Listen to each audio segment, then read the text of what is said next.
बच्चों, तो आज हम लोग पढ़ने वाले हैं the three wellers English class fourth lesson 5।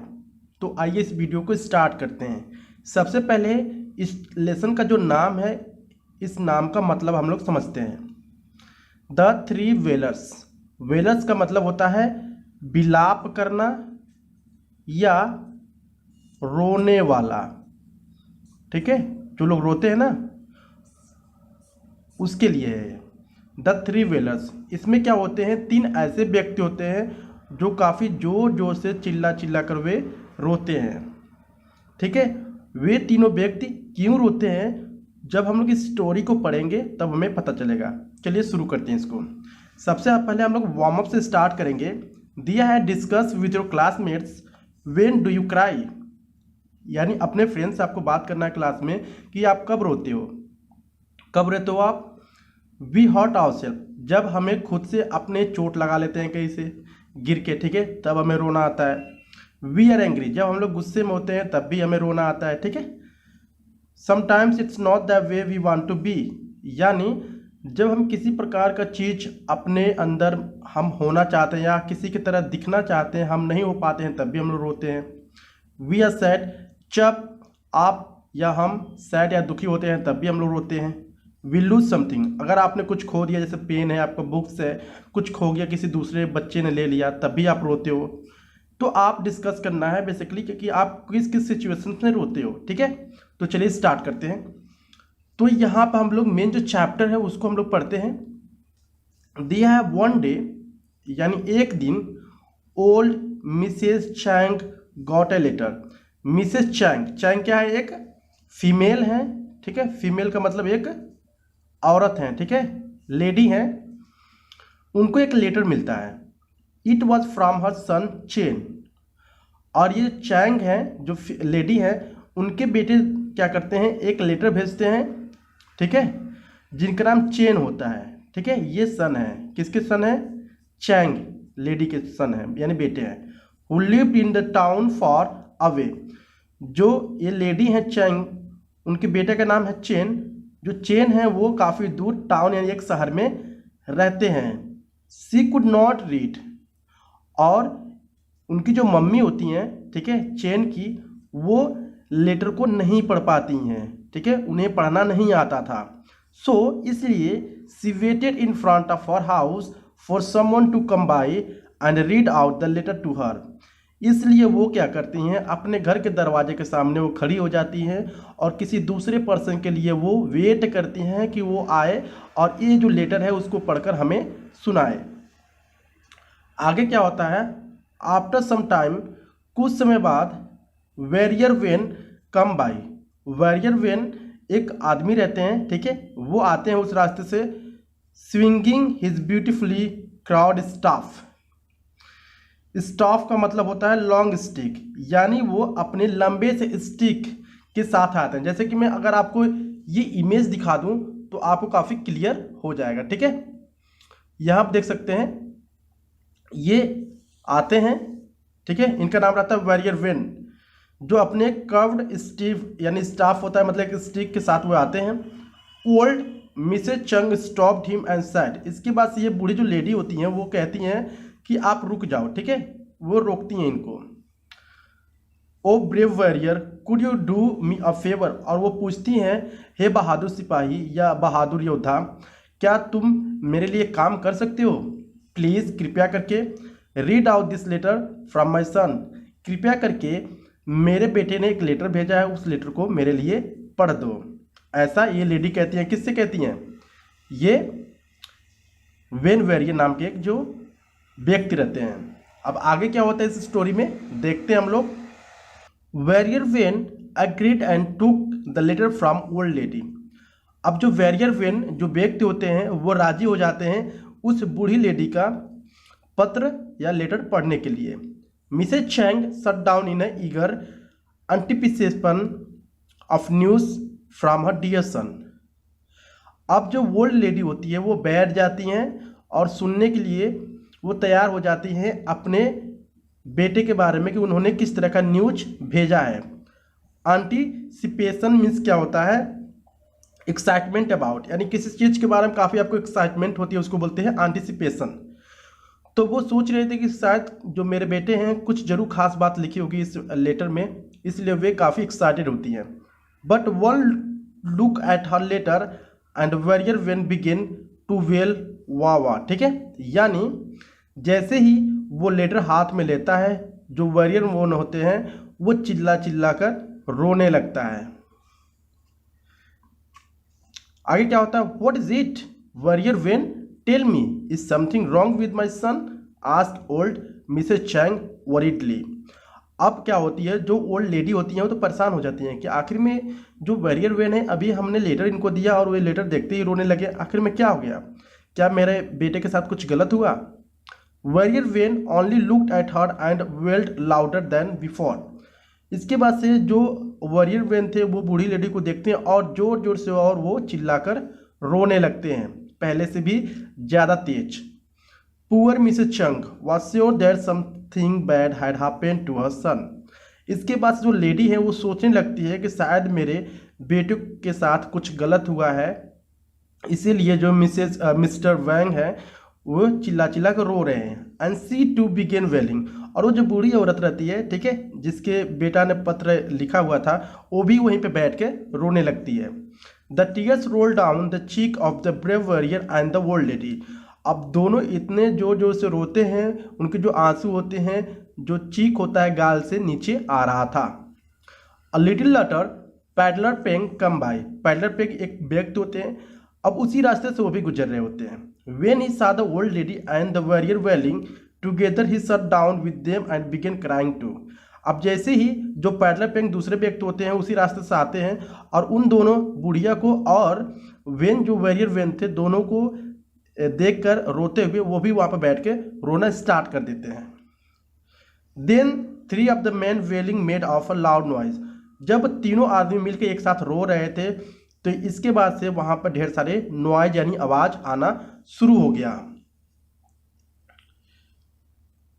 आगे क्या होता है देखते हैं हम लोग।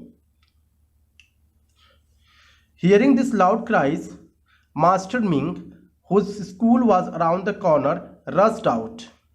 यानी रोने की आवाज सुनते ही मास्टर मिंग एक टीचर होते हैं और उनका जो स्कूल होता है उसी घर के पास में होता है, तो वो दौड़ते हुए अपने स्कूल से बाहर आते हैं। Several curious children followed suit, some giggling, some chattering, some whispering. यानी उसके साथ जो मास्टर होते हैं, मास्टर मिंग, उनके साथ जो स्टूडेंट होते हैं उनके, वो भी दौड़ते हुए आते हैं, बातें करते हुए कि आखिर में क्या हो गया, क्यों दौड़ रहे हैं टीचर जो हमारे हैं। All of them were delighted that their class had been interrupted. और सारे के सारे क्या थे, काफ़ी खुश थे कि उनका जो क्लास था वो इंटरप्टेड हो गया, इनमें रुक गया, ठीक है, क्योंकि उनके जो टीचर थे वो बाहर चले आए दौड़ते दौड़ते। तो इसके बाद से क्या होता है, master Ming saw the three whalers sobbing their hearts out and went up to them worriedly. Master Ming देखते हैं कि ये जो तीनों लोग हैं, ठीक है, मैं इमेज को आपको अच्छे से दिखा देता हूं, ठीक है, जो तीनों लोग हैं क्या कर रहे हैं, ये बैठकर रो रहे हैं और जो मास्टर मिंग है वो दौड़ते हुए यहाँ पर जा रहे हैं, ठीक है, और इनके पीछे के इनके स्टूडेंट हैं वो भी दौड़ते हुए आ रहे हैं। तो इसके बाद से वो मास्टर मिंग जो होते हैं दौड़ते हुए आते हैं और जब देखते हैं तीनों को रोते हुए तो वो काफ़ी चिंतित हो जाते हैं कि आखिर में क्या हुआ, what could be the matter he wandered. और वो सोचने लगे कि आखिर में क्या हुआ होगा इनके साथ कि ये सारे के सारे बैठकर रो रहे हैं। तो हम लोग अगले पेज पे जानेंगे कि एक्चुअली में क्या हुआ इनके साथ। Master Ming thundered impatiently, stop it, you howling hands, what is matter? The three whalers were taken back. Taken aback का मतलब होता है surprised and slightly frightened। यानी मास्टर मिंग उनको डांट कर कहते हैं स्टॉप इट, तुम लोग चुप हो जाओ, आखिर में क्या हुआ तुम्हारे साथ, तुम तीनों क्यों रो रहे हो। Peddler Peng was the first to answer. जो पैडलर पेंग व्यक्ति था वो पहले आंसर किया। He began snip shops about a year ago I had made hundreds earthen pots as I on my way to the market to sell them. The donkey carrying them got frightened of his shadow and stayed bearing one by one all of my pots, something tumbling down and broke into million pieces.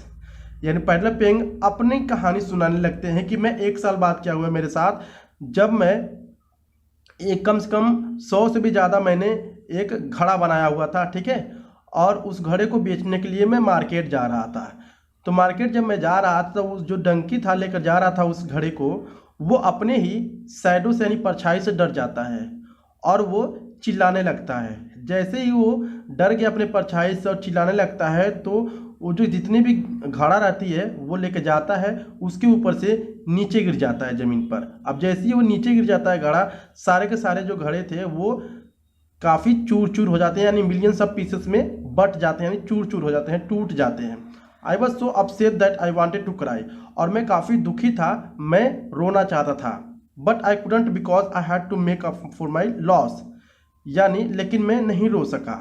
I had to make up for my loss, क्योंकि मुझे अपने loss को फिर से वापस लाना था। Today when I सा देम क्राइंग, और आज मैं जब इन लोगों को रोते हुए देखा, I was reminded of my precious pots and began to cry for them, और मैंने अपने टूटे हुए यानी जो कीमती घड़े थे उनकी याद आ गई और मैं यहाँ पर बैठकर रोने लगा। तो इस तरह से वो जो पैडलर पेंग था वो अपनी कहानी सुनाता है। यानी इसके बाद से क्या होता है, before Master Ming could say anything Mrs Chang spoke, I got a letter from my son this morning. और इसके बाद से जैसे ही मास्टर मिंग कुछ कह पाते, इसके बाद से जो लेडी थी वो कहती है कि मैं आज ही सुबह मेरे बेटे ने एक लेटर भेजा था, मुझे वो लेटर मिला है, ठीक है। I don't know to read, अब मुझे पढ़ना नहीं आता है। So I ask warrior Wen to read it out to me, ठीक है, इसलिए मैंने वॉरियर वेन एक व्यक्ति है उनसे कहा इस पत्र को पढ़ने के लिए।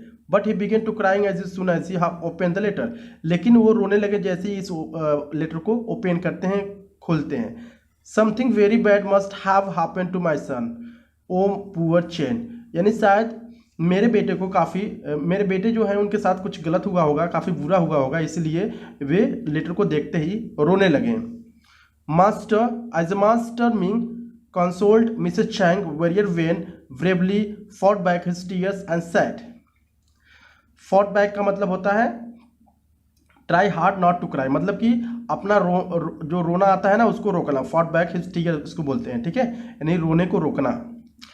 तो इसके बाद से ये मास्टर मिंग कहते हैं, I never paid attention to my lessons and my teachers at school, so I still don't know how to read, I am ashamed of myself. After that he began to wail.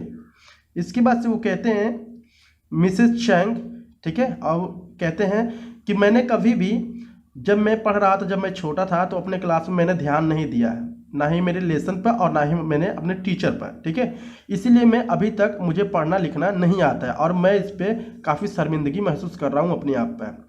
इसके बाद से मैं जैसे ही इस letter को पढ़ता हूँ तो मुझे रोना आ जाता है, क्योंकि मुझे पढ़ना आता ही नहीं था और जो लेडी थी वो मुझे पढ़ने के लिए कहती हैं, इसलिए अपने शर्मिंदगी से मैं रोने लगा। मास्टर मिंग, इसके बाद से क्या होता है, master Ming shocked, he did not से अनदर वर्ड। इसके बाद मास्टर मिंग जो होते हैं शॉक हो जाते हैं कि अरे मतलब कि पढ़ने नहीं आता तो तुम लोग रोने लगते हो, ठीक है, इस तरह से वो सोचने लगे शायद। स्टोरी यहाँ पर हमें इस स्टोरी से ये सीख मिलती है कि हमें पढ़ाई को कभी भी नहीं छोड़ना चाहिए और हमें हमेशा पढ़ना चाहिए। यानी जब हम छोटे होते हैं तो हम लोग ध्यान नहीं देते हैं क्लास में, ना ही टीचर पे ध्यान देते हैं क्या पढ़ाया जा रहा है, क्या लिखाया जा रहा है, और ये हम अपनी ज़िंदगी की सबसे बड़ी गलती करते हैं। अगर हम पढ़े रहेंगे तो हमें हमारे लाइफ में कभी भी किसी भी टाइम काम ये आ सकता है, ठीक है। आप किसी भी समय इस अपने पढ़ाई को या आपने जो भी सीखा है इसको अप्लाई कर सकते हो अपने लाइफ में या अपने जीवन को आसान बनाने के लिए। आप कभी भी जैसे जो यहाँ पर वॉरियर वेन है, आप अगर उनकी तरह शर्मिंदा नहीं होना चाहते हैं तो प्लीज़ आप अच्छे से पढ़ाई करिए, ठीक है। आई होप आपको वीडियो काफ़ी अच्छा लगा होगा। अगर अच्छा लगा please like and subscribe my channel. Thank you.